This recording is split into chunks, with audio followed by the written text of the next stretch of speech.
Hey everybody, welcome back to the weekly Weed Watch.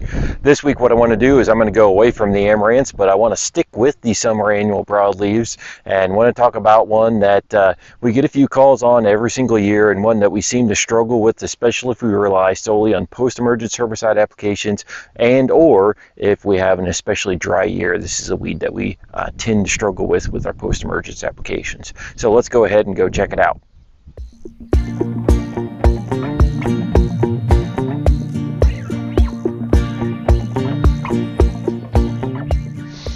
Okay everybody, so our weekly weed is common lambsquarter. So you can see here we've got lambsquarter anywhere from just emerging, just came up, to this one here that's about 6 inches tall, and pretty much every size in between. So a nice little patch of lambsquarter here.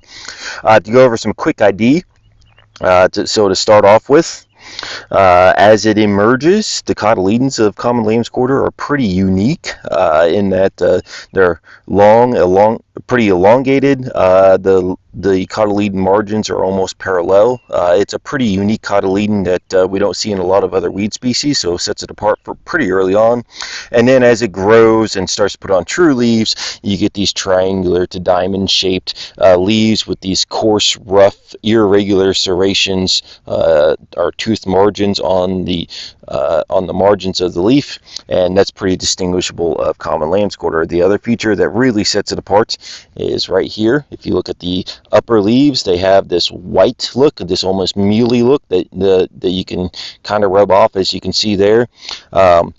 You can see it here, so it almost looks like there's some mold on the top leaves. That mealy look is very indicative or distinguishable of common lambsquarter. So usually we can identify this almost from a distance, just simply from that kind of white flashing or white look on top of the leaf surfaces at the newest growth. As I mentioned before, this can be a weed that we can struggle with control in corn and soybeans. Typically, if we're using a good residual package, we can take care of this weed pretty easily. Especially if you're really chasing palmer and water hemp. A lot of those residuals will take care of your lambsquarter.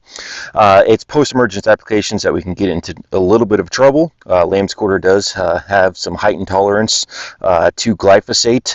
Glyphosate just on the natural populations doesn't always work that great against lambsquarter, especially if we get into a dry or a droughty year. The cuticles on common lambsquarter can get fairly thick, and it can be fairly difficult to control with really any of our post-emergence applications. So really, if we can take care of it early on, take care of it with the residuals, that puts us ahead on this weed, much like many of our other broadleaves that we talk about. So that is our weekly weed. I appreciate you guys tuning in. Check back in next week.